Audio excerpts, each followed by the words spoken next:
The public debt has grown by about 107% in the past 5 years because in the financial year 2018-2019, the public debt stood at 46 trillion shillings.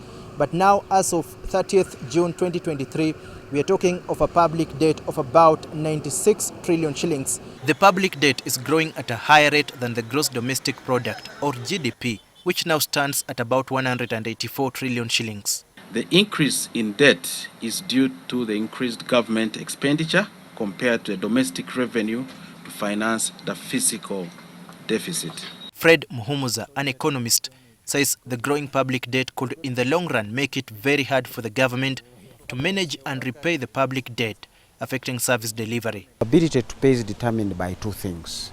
One is what did I do with the debt, and what is that what I did doing to make sure I'm able to pay. And I think in this report he clearly reflects to say the debt is growing faster than the GDP, meaning whatever we are doing is not translating into GDP growth. That should be a concern for anybody, because you are investing in the GDP growth process to make sure you'll be able to repay your debt. Now, if that reality is not coming through, you want to say, what am I doing with the money?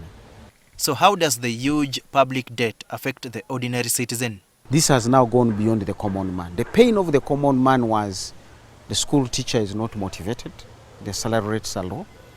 The common man was I can't get to a hospital and find nurses there or drugs there. That was their pain.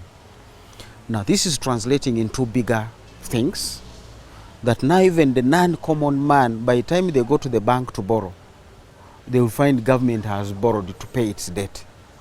So you can't find cheap credit anymore as an industrialist. So you either are going to close your factory, the common man feels that loss of job, but also the non-common man has felt thrust in their business. Meanwhile, the Auditor General's report indicates that government has been paying at least 10,000 ghost workers. Some of these have died and others retired. Dr. Mumza says this is an indication that government has failed to deal with corruption, and the payments made to the ghost workers in question could have significantly drained the national economy. But this report gives us some hope that now these have been captured, and in this report is clearly saying they have been deleted. That's a good thing. So you want to give credit to those who initiated that process. Dr. Muhumuza anticipates that the public debt could go even higher in the coming days, and this means that the country could face even more burden in servicing the debt. Daniel Kibet, NTV, Tonight.